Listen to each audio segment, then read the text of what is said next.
হরিজন সম্প্রদায়ের সামাজিক প্রতিষ্ঠান সমাজ কল্যাণ যুব সংঘের দ্বিবার্ষিক নির্বাচনে জয়লাভ করেছেন মাস মার্কা প্রতীকের অলক অমিত রুবেল পরিষদ।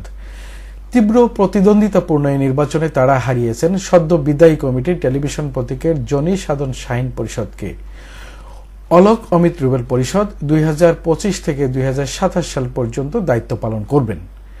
সংঘের নির্বাচন কমিশনের তথ্য মতে এবারের নির্বাচনে ভোটার ছিল 1503 জন, ভোট দিয়েছেন 1454 জন। প্যানেল ছিল 3টি, মাস মার্কা, টেলিভিশন মার্কা এবং সাদা মার্কা। জনপ্রিয়তার শীর্ষে থাকা মাস মার্কা এবং টেলিভিশন মার্কার জয়লাভের ফলাফল নির্ধারণ হয় মাত্র 4 ভোটে। মাস মার্কার বিজয়ী প্রার্থীরা বলেছেন এতে তারা খুশি, কারণ এটা সৌহার্দ্যপূর্ণ ভোট। তারা নিজেদের সম্প্রদায়ের আর্থসামাজিক উন্নয়ন, নিরাপত্তা, শিক্ষা এবং কর্মসংস্থানের সুযোগ সৃষ্টিতে কাজ করবেন। জয়লাভ করতে না পারলেও সব ধরনের সহযোগিতার আশ্বাস দিয়েছেন জনি সাধন পরিষদ। তাদের ভোটারদের আশ্বস্ত করে বলেছেন 2 বছর দেখতে দেখতে চলে যাবে, আমরা আরো জনসমর্থন নিয়ে ফিরে আসব, আরো ভালো কাজ করব, হিংসা বিদ্বেষ নয়, সবাইকে নিয়ে একসঙ্গে চলব। নির্বাচনের ফলাফল ঘোষণার পর জয়ের আনন্দে মেতে ওঠে 7/1 গণকটুলির এই মহল্লাটির সাধারণ মানুষ।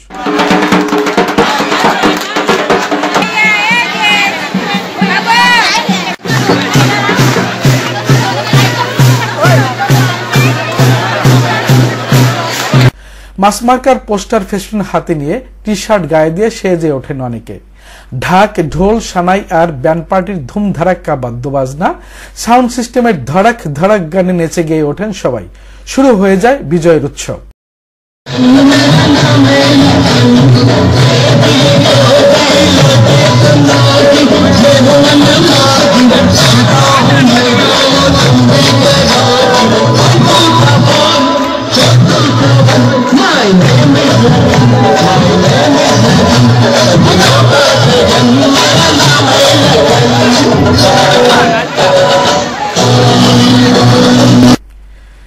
বিজয়ী অলক অমিত রুবেল পরিষদের সভাপতি অলোক কুমার দাস হলি টেলিভিশনকে বলেছেন, এলাকাটি প্রথমত একটা সুশৃঙ্খল এলাকা হিসাবে গড়ে তোলা, মানবকেন্দ্র হিসাবে এটা প্রথম উদ্দেশ্য।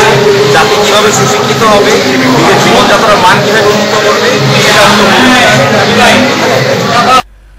সনাতন হিন্দুদের একটি গুরুত্বপূর্ণ এবং অবিচ্ছেদ্য অংশ হচ্ছে এই হরিজন সম্প্রদায়। তাদের সামাজিক প্রতিষ্ঠানের সাধারণ নির্বাচনে অংশগ্রহণকারী সকল প্রার্থীকে শুভেচ্ছা জানিয়েছেন বিশ্ব হিন্দু ফেডারেশনের সম্মানিত মহাসচিব শ্যামল কান্তি নাগ। তিনি বলেছেন, সৌহার্দ্যপূর্ণ এই নির্বাচনের মাধ্যমে সবাই মিলে সনাতন হিন্দু হরিজন সম্প্রদায়ের মৌলিক উন্নয়ন করবেন, এটাই আমাদের প্রত্যাশা।